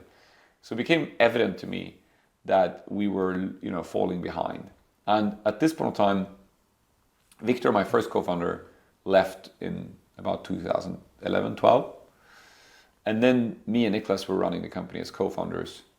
The problem for us was that we became a little bit like an old couple by this time, right? When you say something, I don't listen to what you say anymore. I already know what you're trying to say. Yeah, like, exactly. So that's the problem. So like you stop listening to each other. You're like, I know what you're supposed to say. You were trying to say this. And you kind of know which direction each other's pushing to, and like, So it wasn't good relationship anymore. And then the problem was that people within the organization, not everyone, but some people would, especially, you know, some people who were, I would call them troublemakers, they would play that to their advantage. So they would play us against each other and be political about like it. Divorce parents' kids. Exactly, exactly. And so it created not a great setting. And I feel that the company, in my opinion, what we did between 12 and 15, not everything was bad. There was tons of good things happening there as well. We actually figured Germany out. We made Germany profitable. So like there was some good things that happened, but it was a very messy time, right? Like it was just chaos. And I was trying to understand what it meant to lead a company of that size. And so in 15, Niklas decided he wanted to leave, right? And to some degree, one of the benefits about that, which I always say, is that it didn't really matter whether he was right or I was right. But it's just consistent. Exactly. And then the other thing is, the other benefit with having clarity around that is that if I wanted to do something, and then even if we did it, I may have listened to Niklas and altered it slightly, just slightly, the decision. And then something went wrong. then my brain was always going to tell me it was Niklas' fault. Because he said me to alter. If I would have done it my way, it would have been different. The difference is when you suddenly have single accountability, you have nobody else to blame but yourself for the things, right? So I think that one of the benefits was that like once it was clear and he decided to do something else, and I could only blame myself from that time on. And I think it was healthy for me as well. I felt I accelerated my learning because there was nobody else to point fingers at. Yeah, right? yeah. It was like it's the joint accountability is hard, right? In that sense, it's very hard, right? It's just like it's my. So but in 15 then, we basically Adyen signed Spotify, which was like our biggest competitor signing our best neighbor, and then Niklas and I parted ways. So it was a little bit like a pivot. And the problem was Niklas wanted to sell his stock because he wanted to give all to charity, which he's done. And then at the same point in time, two of our larger investors, GA and DST, they had invested in 2010 at $1 billion, which was a little bit too early. We got that valuation too early, so they came in at a fairly high price. And then the company hadn't been able to live up to the expectations. So in 15, it was clear that we were maybe worth like 2 billion, but it wasn't like the 10x thing that DST or GA had hoped for. Do you regret that? Do you regret raising $1 billion or no? No, I don't know. A little bit. I think that like you shouldn't push valuation too high. Actually, I think it's not good. It's better to get it at a reasonable. Because it's kind of lesson that if a VC tells you ahead of time, you will definitely not believe it. But when you go through the process of like going up and down, you definitely like exactly. An appreciation for it. And I think also in our problem, the problem was that like, Victor had put together this, Excel model of our growth, which was basically just taking a line and pulling it out forever. Yeah. There wasn't much foundation under it, so it was a little bit embarrassing when we didn't hit it and stuff. But anyway, so in 15 it was kind of this, suddenly 25% of our cap table is for sale because these investors want out. They pushed a little bit for an IPO. Me and Michael felt it wasn't ready for that, and we wanted to continue. But I had to refresh the whole management team. At this point in time, I had a lot of executives that I've hired. I realized it didn't really deliver on the level I was hoping to. So in 15, I kind of promoted a few junior people that had been with the company now for 10 years, because now the company was 10 years old. And I put them in management positions instead. And then we decided to kind of find a new direction for the company. At this point in time, we were like, okay, forget this checkout thing. Stripe and Adyen are going to nail it. There's no point we could obviously pretend to be almost Stripe or Adyen and then sell to Ingenico like Bambora did here in Sweden or something. You can do that, but it's not going to be it's going to be a Google outcome. That's going to be a more reasonable outcome. But we wanted an unreasonable outcome. And so at that point in time, we're like, okay, what if we go down the B2C track? What if we become some kind of like, neo bank? And there was at this point in time only like Simple that had made a little bit stuff. There wasn't like much going on. But you already had a relationship with the consumer at that point. Exactly. Right? We had a relationship with the consumer. We felt like that's something that's very valuable that we could do something of. So we formed this new direction in 15, which was actually the same one we're still executing on. And it was basically that like we were going to, we still had this, like, which is funny now because now people think it's so obvious, but like we said, in the future, you wake up in the morning, your digital financial assistant will say, hey, I analyzed your mortgage tonight and I realized I could save you $20 by moving from bank A to bank B on your mortgage. And the only thing you need to do is to say, yes, I'll file all the paperwork and do all the friction for you. Like that's eventually where financial services is going to go. And so as a consequence of that, we were like, okay, if that's true, what do we want to be in that world? Like, where are we going to be? Well, the most attractive thing to be must be to be that financial advisor of yours, because at least then you get $5 tip for moving your mortgage, just saving you some money on your mortgage, right? So we said, okay, so that's the thing that we have to become. And then like, why us? We're like, okay, there's going to be fintechs, there's going to be banks, and there's going to be tech companies that try to be that, right? That was clear already then. So say, okay, well, Klarna has a few advantages to be that. So we said, that's the big, hairy goal we're going for. So we're going to transform and pivot the company away from checkout again and into this direction. And so we started working on that. And one of the first things we realized was that, okay, what did we learn from 10 to 15? Well, we learned that the checkout idea that we formulated in 10, it was the right idea. We understood the industry because Stripe and Adyen became together at that point in time $100 billion worth of market cap. So like we had an understanding of the business, but we had a lack of execution. And so we said, okay, that's the learning. If this new big hairy goal that we formulated now, this digital assistant, maybe we're right again. And maybe that is like $100 billion or $1 trillion type of outcome. If we nail it, But then what are we going to do different this time around from an execution perspective? So we actually set ourselves up to be more likely to succeed. And so the first 15 to 17 was just rethinking the whole operating model, how we worked. At this point in time, we had kind of cycled through the 20% of creative time, free Coca-Cola, Lego in the conference rooms, you name it. All the shit that Google fucked up. Exactly. Yeah. Exactly. We've done all of that. We learned it didn't work. Yeah. We gave people a ping pong table. Oddly enough, we didn't ship more products after we had a ping pong table in the office. So we removed the ping pong table. People were a little bit annoyed, but then, etc. So we cycled through all that. But in 15, we got a new management team who really understood the business. We were starting to execute on this. We did some changes in 17. But then I wanted to come back to your question, which was the US competitiveness. So at this point of time, a little bit by luck actually, the UK team comes to me and says, in the UK, we think that what Klarna should do in the UK is like a buy now, pay later model, where we'd it's interest free and we do this. And I told them no, people have credit cards in the UK, that's never going to work, forget about it, it's been tried. They did not listen to me. They just ignored me and they went and did it anyway. And then 12 months later, I came back and they was like, so what's your business plan for the UK? Yeah, we have this idea for the buy now, pay later. So, but I told you guys, you're not allowed to do this. And they were like, and we're going to start with big companies. You don't start with big companies, you start with small merchants. And they ignored me again. And then 12 months later, they were live with ASOS and it was a smashing success. Oh, wow. So I was lucky that for once people didn't listen to me. And so you started seeing that. And then I started hearing rumors about this Australian Nick in Afterpay who's starting to have traction with the same model in Australia, right? And so at this point in time, we realized that okay, it's going to happen in the US, right? It's going to work in the US. Now, to add to that, we have the fun story with Max. So Max Levchin, already back when Sequoia invested, they offered me, as part of the story I told you with Chris, they offered me a call with Max because he was PayPal and he was close to Sequoia. Yeah. So I had a call with him. Which year is this? 2010. Okay. And at that point in time, and he is at that point in time at Google because they had acquired his startup. Yeah, those social media companies. Exactly, right. So I talk a little bit with him, not more. And then fast forward a few years, and then this guy called Alex Rampel, who was running a company called TrialPay. Yeah. Alex, and he's now at Anderson. Anderson, yeah. Exactly.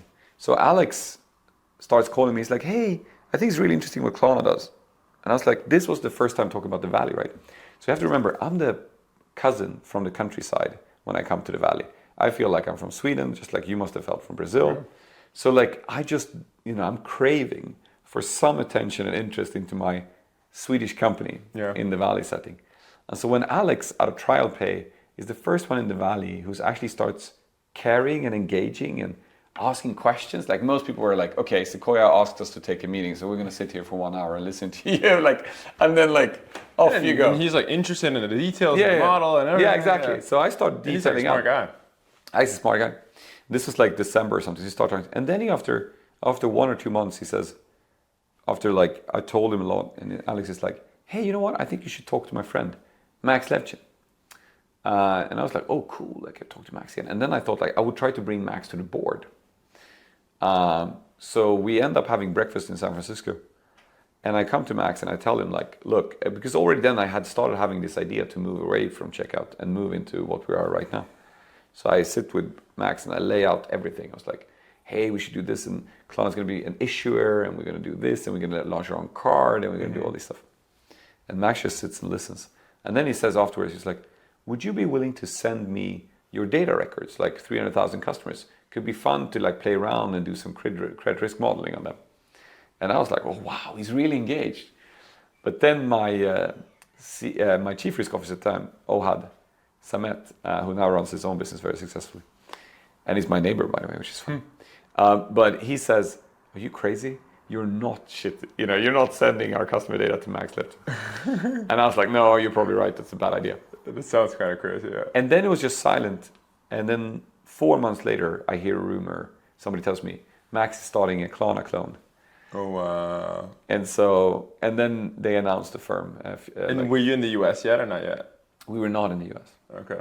So to me, this was a big blow because I was like, oh my God, a firm is now going to launch a competitor in the US, the market that I was dreamt about. Because to me, it was always like, if I'm ever going to build a Google, I have to do it in the US, right? I'm not going to be able to do that in Europe only. So this was a big blow. And then I also felt like after that, I've always said to myself as a rule, when I meet founders, I'm always like, look, if they ever start talking about things that I'm planning to do with Klarna, I'm always like, stop, guys.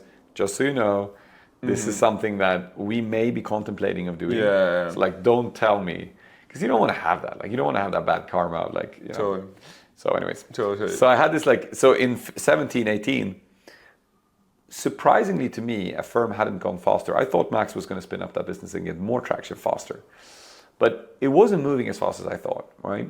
So Affirm didn't look like that strong at that point of time. And then you had Afterpay and Nick coming in with that in 18 and 19. Did they look stronger than Affirm at that moment? Yeah, because Nick was a freaking amazing sales and marketing dude. Yeah. Like Nick had this capability of just creating a sense of urgency and of losing out. And he was able to get this sense into these retailers that if you don't get his product, you're going to lose out on some huge opportunity. That's something that Max, Max is a great data engineering guy, but he never got that like sense of like. Yeah, he's not a sales guy. He's not a sales guy in that sense, right? So Nick did that in amazing fashion. And so then you're in this situation suddenly where, okay, so now Afterpay goes, and the first customer they signed in the US was Urban Outfitters. So one of the first customers, Urban Outfitters, goes live. And you start hearing rumors in the markets like 19 that like, shit, this is going to work. And this is where what you talked about happened.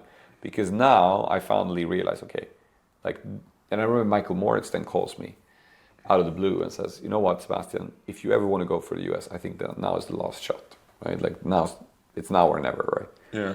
And I was like, okay, I got to nail this, right? Like I got to do this. So I went to the US 19 and I realized, unfortunately, we had the wrong team, we had the wrong people. Like everything was like, we were not set up for this. And I remember, like Nina even tells me the story. I was calling from LA from a room. I was there to try to convince Richard at Fashion Nova to become a customer. And like, and I was there and I was calling. I was like, hey Nina, I'm here in the US. Like, it looks like a disaster right now. We have no customers. Like the product isn't working. We don't have any really people that's going to make this work. Like, whatever. And then we were just like, okay, but we have to give it all. Like, we can't miss out on this US opportunity, to your point. And we realized that, like, there was one thing, right? Like, three things really happened. Like, one, first we said, okay, the problem was we had a better product. Really, we did. Like, because we had been working on it for 15 years. 15 years, yeah. So, like, it was better than Afterpay. But the problem was we started ending up in a situation where it's like, you don't get fired for choosing IBM. So the point is that we were selling to these head of digital commerce at some retailer. They would say, well, look, you have a better product. Thank you for the presentation. But, my competitors have already chosen Afterpay. So I'm going to go with them as well, right? Like, so we started having that and we were like, shit, we're never going to get ahead. Like, how are we ever going to break that path if Afterpay is always more logos on their website than we are? Yeah. So we came up with this thesis that we were like, what if we can't win on the merchant side, but we can win on the consumer side? So what we did, it was kind of funny, is we launched an idea we'd had for a long period of time, which was our app became a browser. So you couldn't just like use it as to look at your purchase history. You could also use it as a browser. And then we created a virtual card solution. So you could go into our browser, you can go to Amazon, and you can issue a virtual card and then pay with Klarna at Amazon using a virtual card. Oh, wow. And that worked? It worked. But the most important thing, like, it worked because then I can go to a merchant and I can say, you know what? Yeah, it's true. Afterpay has a few more logos than we do. But the difference is we have H&M, we have this, we have that. And the point is, when a consumer signs up with Klarna on H&M, they can download our app and they can instantly use us everywhere, as opposed to Afterpay they can only use here. So that you're bringing demand to them as well. Exactly. And consumers feel they can use it everywhere. And then we used one metric, which was App Annie. So we had App Annie downloads of our app versus Afterpay's and the firms. And then the only thing I told my marketing guy, Sandstrom, and I talked about, we were like, okay, the one thing we're going to do, let's make sure we always have more downloads. So we would pay like tons of money to just make sure that our downloads were always... Yeah, whereas always more. So retail, that's smart. And it didn't really matter if all of those like users were actually using it or not. It was just the downloads that counted. So we were always like, look at our downloads, they're 3x higher. And it took some time for Afterpay to figure it out. And then they started paying for downloads as well, right? But it was like a little bit late. So, and that was one thing. And the other thing is we worked the network extremely hard in the US, which was like, you do that in Europe as well, but it's a little bit different. But in the US, the only thing, we were having these long sessions, we call them stakeholder mapping, We would take a retailer, we'd look through LinkedIn, look exactly all the connections. Okay, I know somebody that knows somebody that knows there. Then we would have operations people help us write emails. So we started sending out of my inbox 200-300 emails a day to people that I knew on my LinkedIn to ask for introductions to somebody, And then we were booking 30-minute sales pitches. So we were very lucky that this happened during COVID. Because of COVID, before that I had to travel between these merchant meetings in the US. But so because then of Zoom, you can just like... Zoom, right? So actually during 2020, at the peak time, I personally did 1,000 phone calls or video calls. And the way it worked, I did my normal day job in Sweden. And then I would go home, eat with the kids. And then I would log in because it was US time zone. Yeah, so you can still work more. And then I worked. And so it sounds a lot like 1,000, but if you think about it, 50 weeks, that's 20 meetings a week. Half an hour, that's 10 hours. 10 hours and then split it up over 3 evenings. Yeah. And you've done it, right? Yeah. And that was what moved the needle. So that got us ahead of Afterpay in the US market. Wow. So it's just, And then like just hard fucking work. It was freaking hard work. And then we had set up a whole operating model where we had great teams spread out in New York, San Francisco. So I would call, I'll take the first meeting. And then the local team would like jump in on the call and then like pick it up from there, right? And so we just worked this. And how did you feel when Afterpay got acquired? No, I was happy. You're happy? Yeah, because from my perspective, it's bought on the wrong premises, which was something I learned myself. It is one of the things that fintech companies and banks are always obsessed about, which is own both sides. Yeah. So Visa network has a separation between the issuing side that gives you the card and the acquiring side that does that. And then tons of companies have grown to different sizes at some point in time and said, I'm going to do both. Yeah. And it never works and I saw it myself, because when we were trying to both be an issuer offering Klarna's payment methods and being checkout, the only thing that happens is, do you think Adyen wants to work with me? Stripe wants to work with me? They don't want to distribute my payment methods because I'm a competitor, which makes sense. So they're not going to like it as much as they're going to like to distribute something that isn't competitive. Yeah. And so the problem is okay, Square buys Afterpay, they can distribute Afterpay, but Afterpay's distribution with other providers automatically becomes less functional. Yeah. Because people are just not keen on selling something that is also competing. It's a competitor, Yeah. So I think that and then the problem is even in Sweden, one of the issues I had, checkout became so large, right? It became over 50% of the e-commerce market in Sweden. And then you think, it's great because I control the checkout. So I'm going to position Klarna ahead of Visa or something else, and I'm going to But it just doesn't happen in practice. No, but you know what? It works, but it works short term. So you could do that. We tried it. You put Klarna ahead of Visa. We got 20% more share of checkout for 2 months until the customer figured it out and went and picked the Visa button instead. Yeah. So these tricks, they're very short term. They work, but they're short term. And the other problem with it is it also gives the organization an excuse to be lazy. Yeah. Because if you have automatic preference, you don't have to fight for having real preference. Mm-hmm. And so as a consumer product, you become worse because you're already always being selected anyways. Yeah, you don't have to earn that. You don't have to earn it, right? Yeah. And that's actually bad for the organization and bad for the long-term success of the company. So it's actually better to have to fight for consumers wanting to click your button instead of somebody else's button. Yeah. Than this idea that you're going to control it and you're going to push something. Yeah. It's a bad idea, but I understand why. I've had that experience. I've done the mistakes myself. I see new people in the fintech industry, and I think you hear it all the time. Yeah, and I think that was Jack's idea, and I see why Jack thought it makes sense to do that with Afterpay. I would have thought it made sense as well if I hadn't experienced it once. Being in the details and the ground. Yeah, exactly. Yeah. Last question, I'm curious, is you've been next year says 20 years, right? That you guys just do it, and obviously the motivation went back then from, kind of just having a better life and all that, you talk to your parents, to now you probably had this extremely strong kind of mission, duty, COVID, there's a lot we didn't talk about, that happened at that time. But, if you think about the next 10, what do you think what is the next thing for you? And I guess for the company, you outline a little bit the vision, but I think for you as an entrepreneur and CEO, like, what do you think about it? Well, I think, obviously the big question that none of us has the answer to is like, how fast is this AI thing gonna go, right? And what is it gonna mean? A few years ago, I was on a Sequoia event, and this was at the height when Klarna was like the most valuable fintech in Europe, blah, blah, blah. And we're sitting there at the stage, and then and they asked this question, which is like, where do you see yourself in the future? And then Patrick gives some answer, and I can't hold myself. So I was like, look, I've had this idea for a very long period of time, which is that like, eventually things become more and more efficient, and the computer does more and more of the work. And like at one point in time, when it's time for me to retire, maybe I'm the last man in the office. And I'm just like tapping my computer on the head and saying like, thank you.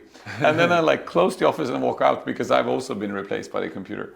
And it's like, it's okay. Like, it was a fun ride. Yeah. I learned a lot, but like, and I understand that people don't take it that lightly, but who knows what this will mean? Like maybe, AI will mean that, people won't have to work anymore and will just enjoy life. I don't know. Maybe could be the way things play out. For me, it's sad, because obviously part of my being me is the sense, the fun and the excitement and the challenge of my work. I'd rather lean into it and learn it and understand it. And, I've spent so much time the last 2 years now with AI and just getting really my hands dirty and try to build things with it and learn it. And I find that super fascinating. So for as long as that, for as long as Sam and OpenAI and the others don't build an AGI machine, like at least, there's some more years of fun, right? Yeah, totally. And I just want to make the most out of those years. Totally.